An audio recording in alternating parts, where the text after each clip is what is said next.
పాలన లోపాలు, రాజకీయం చేయడము, విషయాన్ని రాజకీయం చేయడము, వక్ఫ్ ప్రాపర్టీస్ను చాలా మటుకు తుంగలో తొక్కుతున్నదని వక్కాణించారు అతను.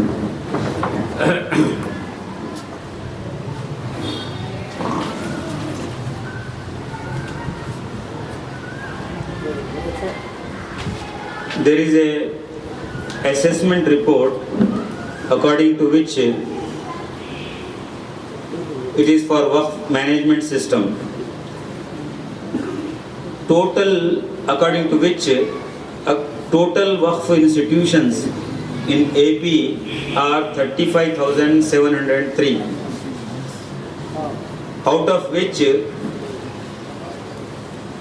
3,632 masjids, 1,690 dargahs, 11,373 ashur khanas, 7,380 chillas, 8,371 graveyards, and 1,122 eidgahs, 359 panjas, and other waqf properties about 1,776.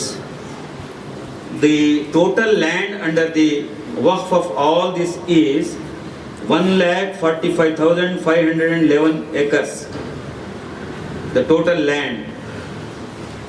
Then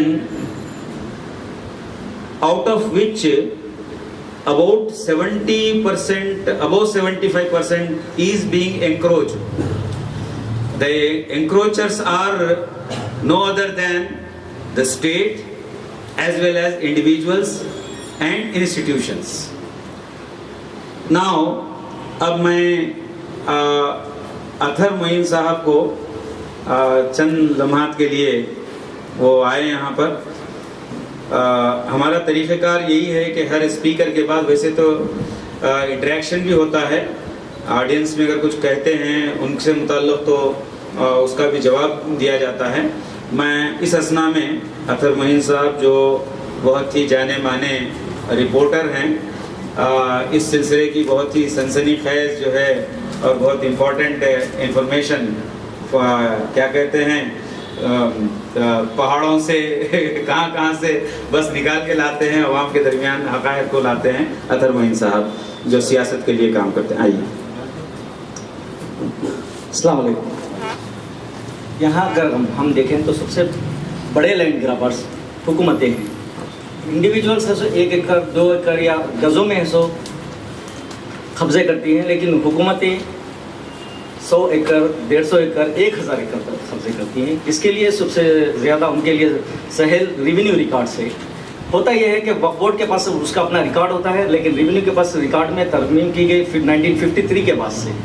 1953 से जो ज़मीनात के इसमें अगर मिल्कियत के खाने में सरकार आली जो हुजूर निज़ाम ये आसिफ शाहों के सिलसिले शाहों के लिए इस्तेमाल होता था, उसमें से सरकार आली से आली निकाल दिया गया और उसको सरकारी बना दिया गया. ये तेलुगु में ऐसो जब रिकॉर्ड होते गया.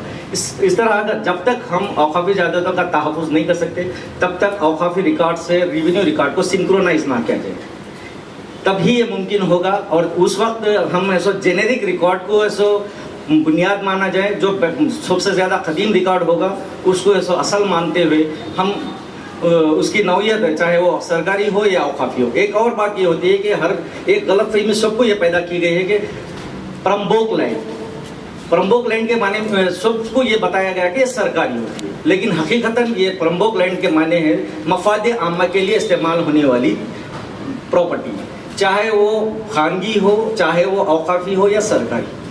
लेकिन ये सरकारी रिकॉर्ड हत्या के अदालतों में भी ये बयान कर दिया जाता है कि प्रम्बोक लैंड बोले तो गवर्नमेंट लैंड. अब रही बात एक औकाफ वक्फ बोर्ड में 1998 से तकरीबन 60 से ज़ायद ऐसे एम्प्लॉइज सुबकदोश है, रिटायरमेंट के ज़रिए, टर्मिनेशन के ज़रिए या सस्पेंशन के ज़रिए, लेकिन कोई उसके बाद से ये नहीं हुआ. आज 1500 केसेस में वक्फ बोर्ड काउंटर एफिडेविट दाखिल करने के मौक़ूफ़ में नहीं. 1500 केसेस हैं जिसमें काउंटर एफिडेविट डालना है. तकरीबन 60 تا 70 केसेस ऐसे हैं जिसमें वक्फ बोर्ड के हक में फैसला हुआ, लेकिन वो प्रॉपर्टी वक्फ बोर्ड हासिल करने से खासी। एक और बात ये है कि जहाँ तक ये 3 बड़ी बड़ी प्रॉपर्टीज़ का है, मैं हिंदुजाज की बात करता हूँ। हिंदुजाज को 1998 में जब ज़मीन दी गई थी तो उस वक्त ज़मीन 2,25,000 रुपये फ़ी एकड़ से उसको देने का हुकूमत ने तय किया था, जबकि उस वक्त वो ज़मीन हाई कोर्ट के ज़रिए वक्फ बोर्ड औक़ाफ़ी करार दी जा चुकी थी। वो उस वक्त चंद्रबाबू नायडू ने एक स्कीम बनाई कि इस ज़मीन को ऐसा फ़रोख्त करते हुए 3 हिस्से किए जाए, एक हिस्सा वक्फ बोर्ड को दिया जाए, एक हिस्सा हुकूमत अपने तौर पर रखे और एक हिस्सा काबिज़ीन को दिया जाए। उसके बाद ऐसा जब ये सुप्रीम कोर्ट में ऐसा गया, सुप्रीम कोर्ट में ऐसा केस दाखिल होने के बाद वहाँ पर भी फैसला वक्फ बोर्ड के हक़ में आया। एक 1902 से मद्रास हाई कोर्ट से ऐसा केस चलता आ रहा था। जब ये ज़मीन ले ली गई उस वक्त मार्केट वैल्यू 40 लाख रुपए फ़ी एकड़ था, लेकिन जब SLP रेवेन्यू डिपार्टमेंट ने दरगाह हुसैन साक्षा मदनी के लिए जब SLP सुप्रीम कोर्ट में डाला तो सुप्रीम कोर्ट ने तमाम प्रोसेसिंग पर ऐसा स्टे कर दिया। नतीजे में हिंदुजास और दूसरे ऐसा ये नहीं कर सके और उस दौरान ये हुआ कि मरकज़ में भी और ऐसा रियासत में भी हुकूमतें बदल गई, हिंदुजा खामोश बैठ गया। लेकिन जैसे ही YSR आए उस वक्त ऐसा हिंदुजास को ख्याल आया कि फिर मुझे ये थर्मल प्रोजेक्ट बढ़ाना है। तो उस वक्त ऐसा जब ये IAS ऑफिसर्स के साथ मीटिंग हुई तो वहाँ फिर यही मसला आया कि SLP है और हम कुछ नहीं कर सकते। तो वहाँ एक साजिश रची गई कि हुकूमत को ये मशवरा दिया गया कि वो SLP वापस से दस्तबरदारी इख्तियार कर ली जाए, लिहाजा ये ज़मीन अब अब्सोल्यूट वक्फ हो जाती है। उसके बाद गवर्नमेंट एक जियो जारी करती है, उसमें ऐसा वक्फ बोर्ड को ये हिदायत दी जाती है कि 1998 में जो 2,25,000 रुपये फ़ी एकड़ से ज़मीन हिंदुजास को देने का जो वादा किया गया वो ज़मीन दे दी जाए और 1 साल के पहले साल के लिए 10% सूद लिया जाए, उसके बाद माबाकी बरसों के लिए 15% सूद लिया जाए। इस तरह 500 करोड़ रुपए की प्रॉपर्टी 37 करोड़ रुपीस पे ऐसा ले लेंगे।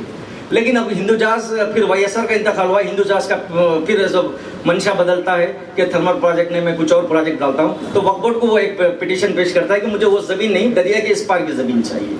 वो अगर वो ज़मीन तुम्हें मुझे वापस नहीं करते, वो ज़मीन चाहते हैं जहाँ पे मीठे पानी के चश्मे हैं, जो फार्मास्यूटिकल लेवल एतबार से बहुत ही अहमियत के हामिल होते हैं, तो वो ज़मीन वो करते हैं। तो फिर हिंदुजास बोलता है कि अगर तुम मुझे ज़मीन नहीं देते हैं तो तुम मुझे ज़मीन के पैसे वापस कर दो, मैं तुम्हें ज़मीन लौटा देता हूँ। ये यहाँ पे हुआ।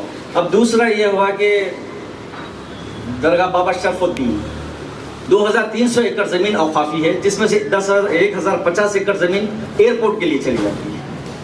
हंगामे होते हैं तो उस वक्त ऐसे मुसलमानों की तायद लेने के लिए YSR ऐलान करते हैं कि 50 एकड़ ज़मीन जो खाली है मैं दरगाह बाबा शरफुद्दीन के लिए वापस करता हूँ। फिर हाल ही में 35 एकड़ से ज़मीन वापस की गई। अब यहाँ मसला ये होता है कि अगर हुकूमत ये तस्लीम कर लेती है कि दरगाह बाबा शरफुद्दीन की ज़मीन है सो ये थी और हम उसमें से 25 एकड़ वापस करते, तो क्या हम बाकी की 2200 एकड़ ज़मीन छोड़ दें? अगर जब हुकूमत ये मौक़ूफ़ इख्तियार कर ली कि ज़मीन वापस कर रही है तो वो उसूली तौर पर ये तस्लीम कर चुकी है कि बाबा शरफुद्दीन दरगाह के तहत 2300 एकड़ ज़मीन औकाफ़ी है। इसी तरह अब दरगाह हुसैन शाह वली में एक और नई ये इंकशाफ मैं आप लोगों के सामने करूं कि हुकूमत के पास अब लगड़ा पार्टी राजगोपाल इस वक्त अब बैठे हुए हैं, गुज़िश्ता कई दिनों से वो मीटिंग्स कर रहे हैं, वो हुकूमत पर दबाव डाल रहे हैं कि 108 एकड़ ज़मीन के पैसे या तो वक्फ बोर्ड को दे दिए जाए हुकूमत की तरफ से या फिर उसके बदले मुतबादिल ज़मीन दे दीजिए, जबकि 900 से ज़ायद एकड़ ज़मीन मल्टीनेशनल कंपनियों को हुकूमत ने दी। अगर हुकूमत 108 एकड़ ज़मीन वापस कर देती है या उसका मुआवजा देती है तो फिर माबाकी ज़मीन का क्या होगा? क्या उसका मौक़िफ़ एक एतबार से क्या लगड़ा पार्टी, क्या हुकूमत ये बोल सकती है कि हमने ऐसा सिर्फ कांग्रेस हुकूमत ने लगड़ा पार्टी राजगोपाल को 108 एकड़ ज़मीन दी थी लिहाजा हम वही वापस करेंगे? नहीं, हुकूमत एक कंटिन्यूस प्रोसेस है। हुकूमत ये नहीं बोल सकती कि ऐसा कांग्रेस की हुकूमत या तेलुगु देशम की हुकूमत या हम जो दिए हम वो वापस करते हैं। तो इस सिलसिले में हमें चाहिए कि हुकूमत का ताक़ुब करे। हम अगर इस तरह सतही ये करें तो नहीं होगा। हुकूमत के लिए हाल ही में फिर और कल एक रेट पिटीशन आई, एक CRP आया इसी सिलसिले में, दरगाह बाबा हुसैन शाह वली के सिलसिले में एक रेट पिटीशन खारिज हुई है, जबकि CRP के उसमें सुरेश साहब का है नेक्स्ट इस पर हियरिंग रखेगी। तो एक है दरगाह वक्फ बोर्ड है जो एडवोकेट काउंसिल रखता है सिर्फ 6,000 रुपये फीस देता है। 3,000 रुपये पहले दी जाती है, 3,000 रुपये केस ख़त्म होने पर दी जाती है। और जब ये दरगाह हुसैन शाह वली का मामला आया तब है सो वक्फ बोर्ड ने पहली मर्तबा 10 लाख रुपए का एक वकील रखा और उसका नतीजा सामने आया, इस तरह कहाँ तक है सो मिल्लत वक्फ बोर्ड और हुकूमत को चेस करते रही। इसके लिए मुस्तकिल हमारे पास एक कमेटी होनी चाहिए जो वक्फ बोर्ड में रोज़ बरोज़ होने वाले काम, हुकूमत में होने वाली साजिशों से आगाही हासिल करे और उसके पीछे RTA एक अच्छा हमको टूल हासिल हुआ है, उसका इस्तेमाल करते हुए हम इनके पीछे इनके साथ होने वाली साजिशों पे बेनकाब करते हुए हुकूमत पर मिली दबाव यानी सोशल प्रेशर डालने की कोशिश करें। अगर ये कर सकते हैं तो हम औकाफ़ी ज़्यादा तो वो बचा सकते हैं, वरना है सो वो दिन दूर नहीं सिर्फ औकाफ़ी ज़्यादा दें। मस्जिदों की इंतज़ामी कमेटियों की तश्कील के लिए और निकाह नामे और तलाक़ नामे जारी करने वाला इदारा बनकर रह जाएगा। शुक्रिया।